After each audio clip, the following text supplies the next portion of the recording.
नमस्कार जो लोग इस वीडियो को देख रहे हैं। मेरा नाम आशुतोष दीक्षित है और आप ये वीडियो मेरे छोटे भाई के चैनल से देख रहे होंगे। एक इंसिडेंट है जो सोचा मैं शेयर करूं। मैं एक टीचर के तौर पे कार्यरत हूं एक कंपनी के साथ। तो एक सिचुएशन आई जहां पर मैं द्वारका एक्सप्रेस हाईवे के पास से निकल रहा था। तो वहाँ पे एक इंसिडेंट था जहाँ पर एक व्यक्ति है, वो हिट एंड रन का केस था। एक कार वाले ने उसको हिट किया और वहाँ पर वो पड़ा हुआ था। मैं वहाँ से निकल रहा था। तो सब लोग एज अ ह्यूमैनिटी, जहाँ पर मैं वीडियो भी अटैच कर दूंगा, इसमें आप देख सकेंगे कि जहाँ पर सब लोग ये बात कहते हैं कि एक तरफ हम लोग बहुत पढ़े लिखे हो गए हैं, बहुत एजुकेट हो गए हैं, वहाँ पर जितने लोग भी खड़े हुए थे वो सब के सब अपना हाथ पांव बांध कर और उससे यही पूछ रहे थे। उसकी कॉलर बोन फ्रैक्चर हो गई है और उसके पैर डैमेज हो गया था। ऊबर का बेसिकली वो राइडर था, बाइक लेके जा रहा था। तो सब लोग उससे पूछ रहे हैं क्या हो गया भैया, क्या हो गया, लेकिन कोई भी एम्बुलेंस को फ़ोन नहीं कर रहा है। सो सिविक सेंस होने के कारण थोड़ा बहुत जितना भी हमारे माँ बाप और ईश्वर की प्रेरणा से हमें जो चीज़ समझ आई है, हमने वहाँ पे समय रहते हुए पुलिस को फ़ोन करा और उसको भी पूछा कि भाई अभी तक तुमने क्यों नहीं एम्बुलेंस को फ़ोन करा। अब आप सोचिए, एक व्यक्ति है जो घर से बाहर आया है पैसा कमाने के लिए, और उसे ये पता ही नहीं था कि अब मैं आगे क्या काम करूं। मतलब सेल्फ अवेयरनेस इतनी लो है हमारे इंडियन एजुकेशन सिस्टम में कहें, या फिर कुछ हमारी भी कमी रही है शिक्षक होने के तौर पर। हम अपनी जिम्मेवारियां दूसरों के ऊपर बहुत जल्दी डाल देते हैं कि ये काम तो स्वास्थ्य विभाग का है, या फिर पुलिस का है, या फिर और कुछ कुछ भी चीज़ हम डाल देते हैं। तो वहाँ पर वो व्यक्ति बार बार ये कह रहा था कि भैया मेरे पास 10 ही 1000 रुपये हैं, और अगर मैं अस्पताल चला गया तो फिर ये भी खर्च हो जाएंगे, और चूंकि मेरा एक्सीडेंट हो चुका है तो मैं आने वाले 2-3 महीने अपना खर्चा कैसे चलाऊंगा। मेरे पास 1 साल की एक बच्ची है, और हालांकि 10 हजार रुपये में 3 महीने खर्चा नहीं चलता, लेकिन मैं एक बात कह रहा हूँ एज अ मैन, वो उस टूटे हुई परिस्थिति में भी अपने घर परिवार के बारे में सोच रहा है। और गोरखपुर से आया हुआ वो व्यक्ति था, 7-8 साल वो रह रहा था। उसका कोई सोशल बैकग्राउंड नहीं था, ठीक है। बेसिकली वो ड्राइवर था, कार लेके जाता था। गोदरेज की एक कंपनी में शायद कोई व्यक्ति हैं, उनकी वाइफ को और उनको छोड़ने के लिए। और फ्राइडे और सैटरडे वो, चूंकि वीकेंड का ऑफ रहता है, तो फ्राइडे सैटरडे और संडे ये 3 दिन वो रैपिडो या ऊबर, जो भी उसका कंसर्न डिपार्टमेंट था, उससे वो काम करके थोड़ी बहुत अर्निंग कर लेता था। तो आप ये चीज़ सोचिए, एक आदमी जो है इतनी बुरी परिस्थिति में जहाँ पे उसका कंधा टूट गया है, और फिर भी वो अपने परिवार के बारे में सोच रहा है। यानी उसे ये भी नहीं पता कि मैं अस्पताल जाऊंगा तो मेरा इलाज तो फ्री में हो जाएगा, यहाँ से इला अस्पताल तक जाने के लिए मेरे पास कोई साधन नहीं है। वो मेरे से कह रहा था कि भैया मुझे घर छोड़ दीजिए। मैंने कहा कोई नहीं, तुम्हारा पैसा कोई खर्च नहीं होगा। Recently we were take initiative and हमने कॉल करा एम्बुलेंस को, और गुड़गांव पुलिस का और दिल्ली पुलिस का इतना अच्छा कॉपरेशन रहता है वहाँ पर। चूँकि वो एक बॉर्डर लाइन है, उससे आप थोड़ा आगे चलेंगे तो गुड़गांव पुलिस का एरिया आता है, और इधर दिल्ली पुलिस का एरिया था। तो दिल्ली पुलिस सच में, मतलब हम लोग जहाँ तक सोचते हैं कि पुलिस का कोई भी रोल नहीं रहता, पुलिस सच में बहुत कोऑपरेटिव थी। वो तुरंत आए 10-15 मिनट के अंतर्गत, और जो भी अटेंडेबली रिस्पॉन्स वो कर सकते थे उन्होंने अपनी जो उनके पास व्हीकल रहता है 112 का, इमरजेंसी रिस्पॉन्स का, वहाँ पर उन्होंने उसको रखा। और हम लोगों ने सहायता की, वहाँ तक पहुँचे अस्पताल तक। अस्पताल में जाके अब आके आप हॉस्पिटल में देखिए, यहाँ तक तो है चलिए आदमी के पास एक उम्मीद है कि हाँ चलो मैं अस्पताल पहुँच गया हूँ, अब मेरा इलाज कुछ ठीक हो जाएगा। भैया ने कहा है चूंकि कोई पैसा नहीं लगेगा, और जो भी थोड़ा बहुत लगता है वो हम लोग देखते ही। अब वहाँ मैं पहुँचा हूँ उसके पास, पहुँचने के बाद अस्पताल पहुँचे हैं और हमने जस्ट बाइक खड़ी करके वहाँ पे स्ट्रेचर लेकर आए और उसको वहाँ रख रहे हैं। अब चूँकि उसका ये राइट एल्बो के पास यहाँ बोन होती हैं दोनों शायद, तो वो टूट गई थी, तो वो हिला भी नहीं पा रहा था। अब मैंने उसको उठा के वहाँ पे रखा। हमारे जो साथी पुलिसकर्मी थे वो गए आगे, जाने के बाद अस्पताल में उन्होंने देखा कोई वार्ड बॉय नहीं मिला वहाँ पे। गवर्नमेंट हॉस्पिटल की मैं बात बता रहा हूँ, और डॉक्टर्स तो वैसे भी बहुत परेशान रहते ही हैं। कोई पेशेंट चीख रहा है, कोई पेशेंट की फैमिली आई हुई है, तो वो इमरजेंसी वार्ड में ही घुस जा रहा है, यानी with is a zero civic sense. और फिर हम लड़ते भी हैं। इमरजेंसी में हमें पता होना चाहिए, ड्यू टू हॉस्पिटल के जो प्रोटोकॉल्स हैं उनके तहत इमरजेंसी में एक व्यक्ति जा सकता है, लेकिन हम पूरी भीड़ लेकर चले जाते हैं, तो वहाँ की भी जो हिरार्की है वो पूरी बिगड़ी हुई थी। तो कोई कंपाउंडर वहाँ मिला नहीं, और जो भी वहाँ के ऑफिशियल स्टाफ थे, फिर मैं और पुलिसकर्मी दोनों ने उसको लेकर आए स्ट्रेचर पर। हम उसको लेकर गए इमरजेंसी, वहाँ डॉक्टर आए। अब चूंकि इतना रश है, तो जो लंगड़ा व्यक्ति है ना, एक के पैर में भी चोट लगी थी, जिसको वो छोड़ने जा रहा था, वो खुद चल कर, चूंकि उसके पैर में चोट है, कोई व्हीलचेयर नहीं है वहां पर, वो चल के जा रहा है और डॉक्टर साहब से इंजेक्शन लगवा रहा है, फिर चल के वापस आ रहा है, और ये यहाँ पर स्ट्रेचर पर ही लेटा हुआ है। अब बात एक्सरे की आती है, तब भी उतने समय हम 3 घंटे रहे उस प्रेमिसिस में, कोई भी, इवन डॉक्टर आके देखते रहे, सब चीज़ें होती रहीं, लेकिन कोई भी वहाँ पर हेल्पर बॉय नहीं था। मैं और मेरे एक साथी थे वहाँ पर, तो हम उसको एक्सरे मशीन की तरफ लेके जा रहे हैं, हम ही दोनों, ठीक है। जो स्ट्रेचर है उसको पकड़ के हम रोल कर करके लेके जा रहे हैं एक्सरे मशीन की तरफ। वहाँ पर जाके उसको उतार रहे हैं। वहाँ पर कोई मेडिकली सपोर्ट नहीं है हमारे पास। अगर हमें ये भी, चूंकि किसी का हाथ टूटा है, हमें थोड़ी पता है उसको किस तरीके से उठाना है। ये तो मेडिकल अपेरेंस पर स्किल्स उन्हें प्रोवाइड करी जाती हैं, इसलिए वो उस प्रेमिसेस में काम करने वाले व्यक्ति हैं। लेकिन जैसे तैसे करके वहां लेके गए, फिर लेकर आए वापस। अब देखिए इस व्यक्ति की परिस्थिति क्या है। ये अपने घर वालों से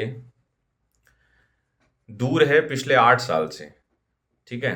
तो घर से तो कोई आ नहीं सकता है, गोरखपुर घर है बस्ती में। माता पिता से संबंध टूट गए हैं या फिर जो भी हैं, मैंने उससे एक बार कहा लेकिन उसने कुछ रिस्पॉन्ड नहीं करा, बोले भैया कोई आएगा नहीं। वाइफ के भी फैमिली वाले नहीं आ सकते हैं। कहीं ना कहीं एक इंसिडेंट ने मुझे काफ़ी सारे पैरामीटर पर चीज़ों को समझाने का प्रयास करा। पहली चीज़, अगर हम कोई ऐसे स्किल सेट पे महारत हासिल नहीं करते हैं, कोई ऐसा स्किल सेट नहीं है हमारे पास जिसके कारण कल को अगर हमारे साथ कोई इंसिडेंट हो जाए, ठीक है। मैं कंप्यूटर प्रोफेशन वालों को बहुत ज़्यादा धन्यवाद देता हूँ इस चीज़ में, कि मान लो कोई ऐसा इंसिडेंट हो जाए तो एटलीस्ट वो घर से तो वर्क फ्रॉम होम तो कर सकते हैं। अब जो व्यक्ति राइडर है और यहाँ से लेके जा रहा है, ड्राइविंग ऑब्वियसली एक स्किल है। अब उसका कंधा ही टूट गया तो वो 3 महीने अपना खर्चा कैसे चलाएगा। हिट एंड रन का केस है। दूसरी चीज, कोई व्यक्ति अगर क्राइम करता है तो उसे ये उम्मीद होती है कि वो बच जाएगा, जो कि उस ड्राइवर को भी हुई होगी। अब यहीं पर बात आ जाती है समझदारी और पढ़ा लिखा। पढ़ा लिखा हर कोई हो सकता है, लेकिन अगर उसमें समझदारी होती कि यहाँ पर चारों तरफ कैमरे लगे हुए हैं और दिल्ली पुलिस इतनी एक्टिव है। मेरे, चूंकि वहाँ पर जो और लोग थे उन्होंने गाड़ी का फोटो खींच लिया था कि ये मेरा फोटो खींचेंगे और मेरे को तो कहीं से भी उठा लेंगे, तो क्यों ना मैं इसे यहाँ से लेकर जाऊं, और पहली चीज ये है कि इसका इलाज करा सकूं। उसके नाक से भी ब्लड आ रहा था और पैर भी फट गया था बहुत बुरी तरीके से, वो पड़ा हुआ था साइड में। और वो भी खुद नहीं, जहां एक्सीडेंट हुआ वो वैसी जिस जगह पे पड़ा हुआ था, क्योंकि वो चल नहीं पा रहा था। बाद में उठा के मैंने उसको रखा वहां पे रोड के साइड में। तीसरी चीज क्या है कि हम ये कहते रहते हैं कि छोटा परिवार होगा, कम पैसा खर्च होगा, कम किसी से सोशल आपका कल्चर कम रहे। तो अगर यही सब कम करते रहेंगे तो मदद कौन करेगा। अब आपने फैमिली से भी अपना पूरा वादा ये कर लिया कि मैं कसम खा ली है कि मैं बात नहीं करूँगा, ठीक है। और फैमिली भी पता नहीं किस तरीके की है। हमारी माँ तो 10 जूता भी मारती हैं हमें, और हमारी बहन हो गई, हमारे भाई हो गए, कितनी भी कोई गलती रहे, आज भी चीज़ें हैं, हमारे छोटे भाई बहन हैं, ये बड़े हैं। तो मैं तो इतना बड़ा हो गया हूँ, 28 साल मेरी उम्र हो गई है, मेरी माँ आज भी मुझे भरे बाजार चप्पल मारती हैं, और मुझे उस चीज़ पे गर्व होता है, मुझे कोई शर्मिंदगी नहीं लगती है। माँ है, उनका हक है, मार सकती हैं वो। तो ऐसी कौन सी नाराज़गी हो जाती है यार, जो कि क्या नाम है, हम परिवार छोड़ देते हैं अपना, है कि नहीं? कि मतलब जो बड़े हैं, बड़ों का हक कैसे मिलेगा उनको? बड़ों का हक तो इसीलिए मिलता है ना कि आप उनको वो एडमिटेड देते हो कि भैया ठीक है, आप बड़े हैं, आप जो कहेंगे मैं वो, आप चाहे मारो पीटो कुछ भी करो। मेरा छोटा भाई है मौसी का लड़का, मैं जब भी उसको गाली बकता हूँ कोई चीज़ है, वो सुनता है बात मेरी, मज़े से सुनता है चीज़ें, और हमें कम्युनिकेशन बहुत अच्छी है। ऐसा थोड़ी कि मैं उससे प्रेम नहीं करता, बहुत प्रेम करता हूँ मैं उससे। तो ये सब चीज़ें रहती हैं। इंसान को ये चीज़ सोचना चाहिए कि पढ़ाई लिखाई एक अलग फैक्टर है, लेकिन समझदारी और सिविक सेंस ये इंसान में खत्म होता जा रहा है। सिर्फ आदमी रह गया है पैसा कमाने के लिए। ठीक है। आदमी सोचता है कि मेरे पास पैसा होगा तो सब होगा। पैसा होगा ना भैया, तो सिर्फ आपके पास पैसा ही होगा, और अगर आप पैसे की इतनी मैं में रहोगे। तो यही एक बात थी, ये मैं वीडियो में कहना चाहता था। और ये भी आप लोगों को बताना चाहता हूँ कि वो फिर बाद में हमने हॉस्पिटलाइज उसको करवाया, क्योंकि उसकी वाइफ पढ़ी लिखी तो थी। मैंने उसको पूछा आपने क्या पढ़ रखा है, क्या चीज़ है कि नहीं, हालांकि उस मोमेंट में पूछना नहीं चाहिए, लेकिन मैंने चूंकि एक शिक्षक हूँ तो हर बार मुँह से ही निकल जाता है कि क्योंकि क्या कर रखा है। तो बोली भैया मैं ग्रेजुएट हूँ। तो मैंने कहा दीदी आप फॉर्म नहीं भर पा रही हैं वहाँ पे, ठीक है। अब रेज तो बहुत था कि तुम्हारा पति यहाँ पर पड़ा हुआ है, 1 साल की बच्ची है, और भारतीय नारी को तो इतना तो हम लोग करते रहते हैं कि नहीं पढ़ो लिखो सब चीज़ें करो। अगर पढ़ लिख कर हम में उतनी क्षमता नहीं आ रही है कि हम एक हॉस्पिटल का फॉर्म भी भर सकें, और जाके वहाँ पर इतनी शिक्षा अगर हमें क्या बोल सकते हैं नॉर्मल भाषा में, जिगरा नहीं दे पा रही है कि हम जाके वहाँ पर लाइन में लग के फॉर्म भी भर दें, अपनी आइडेंटिटी भी बता दें, हम कैसे बच्चे को संभालेंगे, कैसे पति को, तो यार बेकार है पढ़ना।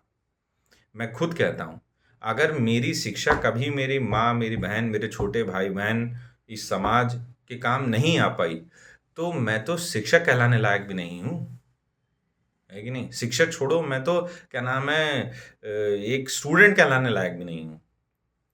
तो ये परिस्थिति हो गई है भारत की, और हम पता नहीं ज्ञान देते रहते हैं कि हम विश्व गुरु हो रहे हैं, ये हो रहे हैं, वो हो रहे हैं। ठीक है, वो अलग पार्ट है, मैं उसमें कभी जाना नहीं चाहता। लेकिन आप सबसे यही निवेदन है, जहाँ कहीं भी कोई चीज़ ऐसी देखते हो आप, सबसे पहले, ठीक है, एज ए ह्यूमन, ह्यूमैनिटी के नाते आपको क्या काम करना है, जैसे उस व्यक्ति के मन में था, जो मैं अपनी information best of the knowledge मेरी है, मैं दे सकता हूँ आप लोगों को, वो बताता हूँ। सबसे पहले आपको क्या काम करना है, पुलिस को इन्फॉर्म करना है, वहाँ की लोकल पुलिस जो भी है, ठीक है, वो आएगी, उस व्यक्ति का मेडिकल कराने के लिए गवर्नमेंट हॉस्पिटल में लेके जाएगी। एक भी रुपया उस व्यक्ति का खर्च नहीं होगा, ये उसको भी इन्फॉर्मेशन दो, ठीक है, जो है। देन उसके बाद जो भी उसके इलाज का पैसा रहेगा, सब गवर्नमेंट बियर करती है।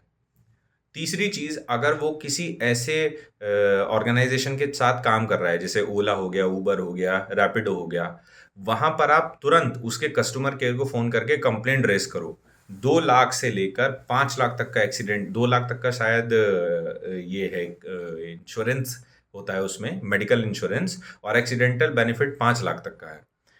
तो तुरंत उसको आप अवेयर करो कि भैया अगर वो कॉन्शियस है, कोई ऐसा डैमेज नहीं है जो बहुत ज़्यादा है, तो आप उसकी फैमिली को करो, ठीक है ना? और अगर वो व्यक्ति अलाइव है, ठीक-ठाक है, इलाज होने की परिस्थिति में है, तो आप तुरंत उस ऑर्गेनाइज़ेशन को संपर्क करो और बोलो कि भैया ऐसा-ऐसा इंसिडेंट हो गया है, ये चीज़ है। वो तुरंत अपना एक व्यक्ति भेजेगा वहाँ पर हॉस्पिटल में, और तुरंत उसको मदद मिलेगी। तीसरी चीज़, अब 3 महीने तक उस व्यक्ति के पास कोई रोज़गार नहीं है, तो ज़्यादातर केस में होता क्या है, क्योंकि पुलिस, और पुलिस तो खैर बहुत अच्छी है यार, मैं झूठ क्यों बोलूँ, पर्सनली मैं उनका भी क्लिप डालूंगा इसमें, उनका मैं बहुत बहुत धन्यवाद देता हूँ, ठीक है ना, मीना जी का कि उन्होंने बहुत ज़्यादा योगदान दिया, और एक मॉरल सपोर्ट जो आदमी को चाहिए होता है, ठीक है। भारतीय आदमी होता है, जब वो परेशान हो जाता है, उसके साथ कोई भी दुविधा होती है ना, तो आज की डेट में भी वो एक बात बोलता है, I will see you in the court, ठीक है ना। तो मतलब उसे बिलीव होता है कि निर्णय मिलेगा, और वो निर्णय दिलाने के लिए जो सबसे पहली सीढ़ी होती है ना, वो पुलिस ही होती है। तो पुलिस को आप तुरंत एडमिट करें, सारी चीज़ें एडमिट करें कि सर ये इन्फॉर्मेशन हुई, ये चीज़ें। पुलिस आपको टोटल सहारा देती है वहाँ पर, इमोशनल भी, और क्या नाम है, वैसे भी जो भी उनका लॉफुल एक्ट होता है वो भी उसमें सहारा देते हैं। देन उसके बाद आप क्या काम करिए, जो भी व्यक्ति है जिससे ये एक्सीडेंट हुआ है, हिट एंड रन करके भागा है, कोशिश करिए कि कोई ऐसे पैरामीटर पर ना तो उसकी ज़्यादा क्षति हो, ठीक है ना आपका ज़्यादा नुकसान हो। अगर वहाँ पे कुछ सेटलमेंट हो पा रहा है, चाहे कोर्ट के थ्रू हो, चाहे बाहर से हो, तो आप सेटलमेंट करिए, ताकि 3 महीने तक एटलीस्ट आपके पास कुछ ऐसा पैसा हो जिससे आपके बीवी बच्चे या फिर आपका रोजगार चल सके, ठीक है। और ये सारी चीज़ें पुलिस की निगरानी में ही करनी है, ठीक है। देन उसके बाद आप क्या काम करिए, आपकी व्हीकल जो डैमेज हुआ है, तुरंत आप इंश्योरेंस जो करा रखा होता है, जैसे उसकी नई बाइक थी एच एफ डीलक्स, तो मैंने क्या काम करा, आईसीआई लोम्बार्ड से उसका इंश्योरेंस था, ठीक है, फर्स्ट पार्टी इंश्योरेंस था। तो सारा जो कवरेज है, जो क्लेम है एक्सीडेंटल, सिर्फ फाइल चार्ज आता है उसमें कुछ अमाउंट पे, 900 से 1000 रुपए के लगभग, उस पैसे में ही उसकी पूरी गाड़ी नहीं हो जाएगी, ठीक है। तो यहाँ पर क्या चीज़ हो गई, सबसे पहला उसका मेडिकल एक्सपेंस क्लियर हो गया। देन उसके बाद उसका 3 महीने का खर्चा वहां से निकल ही आएगा। फिर उसके बाद जो उसके व्हीकल का नुकसान हुआ था वो भी फ्री ऑफ कॉस्ट, अप्रॉक्स मान लेते हैं, वो निकल जाएगा। तो यही मेरा एक अवेयरनेस वीडियो था। सोचा था मैं अपने ऑफिशियल यूट्यूब चैनल से डालूंगा, लेकिन चूंकि मेरा जो मैं जिस इंस्टीट्यूशन के साथ काम करता हूँ, तो मैंने सोचा कि यार वो स्टडी का एक पॉइंट है, वहाँ पर ये चीज़ें थोड़ी ठीक नहीं लगेंगी, इसीलिए मैं अपने छोटे भाई के चैनल से इसको डाल रहा हूँ। सो आप देखिए इसको, ठीक है। मैं लाइक, सब्सक्राइब और इन सब चीज़ों के लिए तो मैं नहीं ये वीडियो बना रहा हूँ, बस ये चीज़ है कि जो लोग इसको देखें सो अवेयर रहें। मेरे छोटे भाई बहन भी सब बाहर रहते हैं, और उम्मीद है उन लोगों को भी ये चीज़ लगेगी कि हाँ भैया ये चीज़ कर रहे हैं। और मेरी माँ रहती हैं, मेरी माँ के भी काफ़ी एक्सीडेंट हुए हैं, तो मैं उन लोगों का भी बहुत बहुत धन्यवाद देना चाहता हूँ जिन्होंने उस समय में मेरी माँ का साथ दिया। और यही मेरी एक मोटिवेशन रहता है कि कभी भी अगर कोई चीज़ है तो मैं उनका साथ दूँ। So thank you for watching, have a nice day, take care, bye bye. आज जो दुर्घटना हुई है, दिल्ली पुलिस ने बहुत ज़्यादा सहयोग दिया, अटेंडमली पहुँचे सर दोनों लोग, और जो पेशेंट है उसको पूरी तरीके से इलाज भी करा, साथ ही साथ एक जो ह्यूमैनिटी के तौर पे चीज़ें चाहिए होती हैं वो भी। तो सर आप कुछ कहना चाहेंगे हमारे स्टूडेंट को या फिर यूथ को जो आज की दुर्घटना है उसके बारे में? भाई ऐसी कोई बात नहीं है, एक ह्यूमैनिटी के नाते ये हमारी ड्यूटी है, और ड्यूटी में ऐसा काम करना भी चाहिए था। स्पोर्ट हमने पीसीआर की गाड़ी भेजी, और पीसीआर गाड़ी के बाद में ही हम पुलिस स्टेशन से सीधा हॉस्पिटल आ गए। अभी इनकी कंडीशन नॉर्मल है, वो एक के फ्रैक्चर है, जैसा लीगल एक्शन चाहेंगे वैसा करेंगे। लेकिन आपका भी बहुत बहुत धन्यवाद जो आपने ह्यूमैनिटी का ध्यान रखते हुए इतना जल्दी इनको हॉस्पिटल पहुँचाने में सहयोग किया हमारा। जी।